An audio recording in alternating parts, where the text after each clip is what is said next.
तो आज हम रुख कर रहे हैं बिहार की तरफ और ख़ास तौर पर सिवान जिले की। वहाँ की सियासत में एक नाम गूंजता है जिसके कई मतलब निकाले जाते हैं, डॉक्टर मोहम्मद शहाबुद्दीन। हाँ, सिवान और शहाबुद्दीन ये नाम तो मतलब एक तरह से साथ ही लिए जाते रहे हैं काफ़ी समय तक। सही कहा। हमारे पास जो स्रोत है वो उनकी ज़िंदगी के अलग अलग पड़ावों पर, उनके ताकतवर बनने के सफ़र और उनके पीछे छूटे गहरे निशानों पर काफी रोशनी डालते हैं।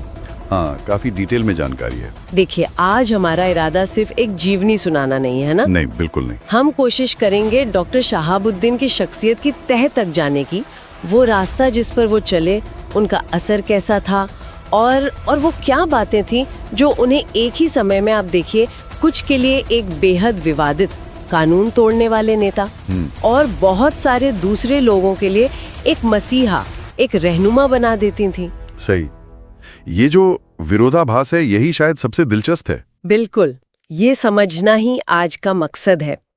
तो चलिए बिना ज्यादा वक्त गवाएं इस शख्सियत और उस दौर की जटिलताओं में उतरते हैं, कोशिश करते हैं समझने की। जरूर।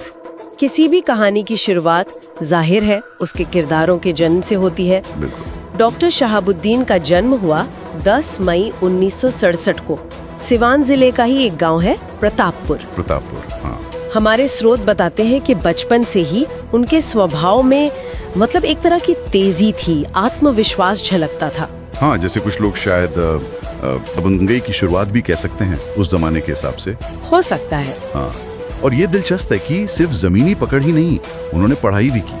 अलीगढ़ मुस्लिम यूनिवर्सिटी AMU जो है काफी प्रतिष्ठित है, वहाँ से समाज शास्त्र में PhD की। अच्छा, PhD की थी उन्होंने। जी हाँ, और इसी PhD की वजह से उनके नाम के साथ डॉक्टर जुड़ा। हाँ। ये उनके व्यक्तित्व को एक और मतलब एक अलग परत देता है, जो शायद उनकी जो बाहुबली वाली छवि है उससे थोड़ा हटकर है। हाँ। एक पढ़े लिखे शख्स। ये बात तो है। लेकिन यहीं पर एक अहम मोड़ आता है। जैसा कि सुनने में आता है, डॉक्टर शहाबुद्दीन का ये मानना था और शायद उन्होंने इसे अपने तरीके से साबित भी किया जी। कि असली बदलाव, असली ताकत सिर्फ किताबों और डिग्रियों से नहीं आती। अच्छा। उसके लिए जमीन पर उतरना पड़ता है, लोगों के बीच रहना पड़ता है, उनकी नब्ज पकड़नी पड़ती है। हाँ, ये बात तो कई नेता मानते हैं। बिल्कुल। और इसी सोच ने, कह सकते हैं, उनकी आगे की जिंदगी की दिशा तय कर दी। पढ़ाई पूरी करने के बाद उन्होंने कोई अकादमिक दुनिया या कोई और प्रोफेशन नहीं चुना, बल्कि सीधे जनता के बीच, मतलब राजनीति के मैदान में कूद पड़े। बिल्कुल। और ये कदम उन्होंने बहुत सोच समझकर उठाया लगता है। 90 का दशक था, वो दौर जब बिहार की राजनीति में भी बड़े बदलाव आ रहे थे। मंडल कमीशन के बाद का समय था, सामाजिक समीकरण बदल रहे थे। हाँ, उथल पुथल का दौर था वो। इसी माहौल में डॉक्टर शहाबुद्दीन ने राजनीति में एंट्री ली। वो जुड़े राष्ट्रीय जनता दल यानी RJD से, लालू प्रसाद यादव की पार्टी। हाँ, जो उस वक्त लालू प्रसाद यादव के नेतृत्व में बिहार की एक बड़ी ताकत थी। और देखते ही देखते वो लालू प्रसाद यादव के सबसे करीबी और भरोसेमंद साथियों में गिने जाने लगे। हाँ, ये उनकी राजनीतिक स्किल दिखाता है कि इतनी जल्दी वो सत्ता के इतने करीब पहुंच गए। सही। उनकी चुनावी सफलता की कहानी भी बड़ी तेजी से आगे बढ़ी। 1990 में, मतलब बहुत कम उम्र में ही, वो पहली बार बिहार विधानसभा के सदस्य चुने गए, MLA बने। और फिर सिर्फ 6 साल बाद 1996 में उन्होंने लोकसभा का चुनाव जीता और सांसद बनकर देश की सबसे बड़ी पंचायत संसद पहुंच गए। महज 6 साल में MLA से MP। हाँ, ये सिर्फ चुनावी जीत नहीं थी, ये सिवान और शायद बिहार की राजनीति में एक नए पावर सेंटर के उभरने का साफ संकेत था। बिल्कुल। और सिवान में उनके प्रभाव का विश्लेषण करना तो बहुत जरूरी है, क्योंकि ये कोई आम नेता जैसा मामला नहीं था। वहाँ उनका दबदबा ऐसा था कि उन्हें सिवान का शेर कहा जाने लगा। हाँ, ये उपनाम तो बहुत मशहूर हुआ। अब यह सिर्फ एक हवाई उपनाम नहीं था। सुनने में आता है कि इसके पीछे एक वजह थी। उनका अपने क्षेत्र के लोगों के लिए, खासकर अपने समर्थकों के लिए, किसी भी हद तक जाने का रवैया। अच्छा। कहा जाता है कि वो अपने लोगों के हक के लिए सिस्टम से या जिससे भी जरूरी हो टकराने से हिचकते नहीं थे। इसी अदा ने, इसी स्टाइल ने सिवान में उनके लिए एक जबरदस्त, लगभग अटूट, वफादार वोट बैंक तैयार कर दिया। शायद उस वक्त लोगों को ऐसा ही कोई नेता चाहिए था। हाँ, शायद, जो स्थापित व्यवस्था से अलग जाकर उनके लिए खड़ा हो सके। हाँ, ये शेर वाली छवि, ये दबदबा, ये अपने लोगों के लिए लड़ने वाला अंदाज, ये कहानी का एक पहलू है। लेकिन सिक्के का दूसरा पहलू भी है जिसे नजरअंदाज नहीं किया जा सकता और जिस पर बात करना बेहद जरूरी है, पूरी निष्पक्षता से, जैसा कि जानकारी मिलती है। हाँ, वो भी जरूरी है। उनके बढ़ते राजनीतिक कद के साथ साथ उन पर गंभीर आपराधिक मामलों के आरोप भी लगने शुरू हुए। ये आरोप कई तरह के थे, अपहरण, मारपीट, हत्या तक के इल्जाम।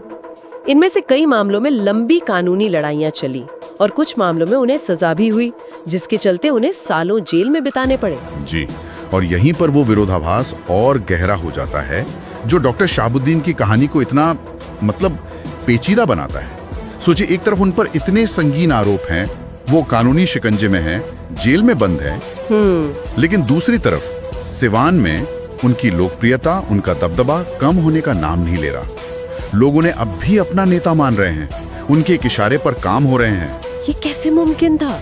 मतलब जेल से? हाँ, यही तो बात है। स्रोत बताते हैं कि जेल में रहते हुए भी वो सिवान की राजनीति को रिमोट कंट्रोल से चलाते रहे। उनके फरमान जेल से बाहर आते थे और उन पर अमल होता था। प्रशासन, राजनीति, यहाँ तक के लोगों के आपसी झगड़े भी कहा जाता है कि उनकी मर्जी के बिना हल नहीं होते थे। बाप रे! ये समझने के लिए शायद हमें उस दौर के सिवान के सामाजिक राजनीतिक ताने बाने को देखना होगा, जहां शायद पारंपरिक सत्ता संरचनाएं कमजोर पड़ रही थीं और एक नए किस्म का ज्यादा निजी और ताकतवर नेतृत्व उभर रहा था। वाकई ये समझना मुश्किल है कि ये दोनों चीजें एक साथ कैसे चल रही थीं। अगर हम उनके समर्थकों के नजरिए से देखें तो तस्वीर एकदम पलट जाती है। बिल्कुल। उनके लिए डॉक्टर शहाबुद्दीन किसी रॉबिन हुड से कम नहीं थे। वो उन्हें मसीहा मानते थे, गरीबों का, दबे कुचलों का, उन लोगों का जिनकी आवाज कहीं नहीं सुनी जाती थी। उनके समर्थक ये तर्क देते थे कि उन पर लगे ज्यादातर मामले राजनीतिक साजिश थे, उन्हें फंसाया गया था क्योंकि वो ताकतवर हो गए थे और पुरानी व्यवस्था को चुनौती दे रहे थे। हाँ, ये तर्क तो हमेशा रहा उनके समर्थकों का। सिवान में लोग उन्हें बेहद इज्जत से साहब कहकर बुलाते थे। हाँ, साहब। ये सिर्फ एक संबोधन नहीं था, इसमें इज्जत, थोड़ा डर और बहुत सारा भरोसा मिला हुआ लगता है। ये दिखाता है कि जमीनी स्तर पर उनका कनेक्ट कितना मजबूत था, चाहे उसके पीछे वजह जो भी रही हो। बिल्कुल। और जनता के साथ उनके रिश्ते का तरीका भी काफी सीधा और पर्सनल बताया जाता है। ऐसा नहीं था कि वो सिर्फ चुनाव के वक्त नजर आते हों। जानकारी मिलती है कि वो अक्सर गांव-गांव घूमते थे, लोगों के दरवाजे पर जाते थे, उनकी चौपालों पर बैठते थे, सीधे उनकी समस्याएं सुनते थे। अच्छा, मतलब डायरेक्ट कनेक्ट। हाँ, बिल्कुल। वो उन नेताओं में से थे जिनसे मिलना आम आदमी के लिए शायद ज्यादा मुश्किल नहीं था। गरीबों की मदद करने, बेटियों की शादी करवाने, इलाज में मदद करने, ऐसे कई किस्से सिवान में आम हैं। एक कहानी जो बार बार सुनने को मिलती है वो ये कि अगर कोई जरूरतमंद सुबह सुबह उनके दरवाजे पर पहुंच गया तो साहब उसे कभी खाली हाथ नहीं लौटाते थे, चाहे जैसे भी हो उसकी मदद करते थे। अच्छा। अब ये कहानियां कितनी सच हैं, कितनी बढ़ाई गई हैं, ये कहना मुश्किल है, लेकिन इन्हीं किस्सों ने उनकी मसीहा वाली छवि को गढ़ा और मजबूत किया। हाँ, जो उनके आपराधिक रिकॉर्ड के बिल्कुल उलट खड़ी दिखती है। बिल्कुल। लेकिन कानून का शिकंजा आखिरकार कसता गया। जीवन के आखिरी कई साल उन्होंने दिल्ली की तिहाड़ जेल में बिताए, सिवान से बहुत दूर। हाँ, वो दौर उनके लिए और सिवान के लिए भी काफी अलग रहा होगा। शायद ये पहली बार था कि वो इतने लंबे समय तक सिवान की जमीन से शारीरिक रूप से कटे रहे। और फिर आया 1 मई 2021 का दिन। देश कोविड-19 की दूसरी लहर से जूझ रहा था। हाँ, बहुत बुरा दौर था वो। खबर आई कि तिहाड़ जेल में बंद डॉक्टर मोहम्मद शहाबुद्दीन का कोविड संक्रमण की वजह से निधन हो गया है। ये खबर जब सिवान पहुंची तो बताते हैं कि पूरे जिले में जैसे एक अजीब सा सन्नाटा पसर गया। हाँ, मैंने भी सुना था। दुकानें बंद हो गई थी। दुकानें बंद हो गई, सड़कों पर भीड़ कम हो गई। लोगों की प्रतिक्रिया ऐसी थी जैसे उन्होंने अपने परिवार का कोई बड़ा बुजुर्ग खो दिया हो। ये प्रतिक्रिया भी उनके प्रभाव की गहराई और जटिलता को दर्शाती है। एक व्यक्ति जिसके नाम के साथ इतने विवाद जुड़े थे, उसके जाने पर ऐसा शोक। उनकी विरासत यकीनन बहुत पेचीदा है, बहुत कॉम्प्लेक्स। यस। इसे आप आसानी से अच्छा या बुरा के खांचे में नहीं डाल सकते। नहीं, बिल्कुल नहीं। हमें ये मानना ही होगा कि उनकी एक दोहरी बल्कि शायद कई परतों वाली छवि है। एक तरफ वो शख्स है जिस पर गंभीर आपराधिक आरोप लगे, जिसे अदालत ने सजा दी, जिसकी वजह से कई लोगों ने शायद खौफ महसूस किया। दूसरी तरफ सिवान और आसपास के इलाकों में एक बहुत बड़ा तबका है जिसके लिए वो आज भी साहब हैं, एक मसीहा जिसने उनकी सुनी, उनकी मदद की, उन्हें सम्मान दिलाया। हाँ, ये दोनों सच एक साथ मौजूद है। बिल्कुल।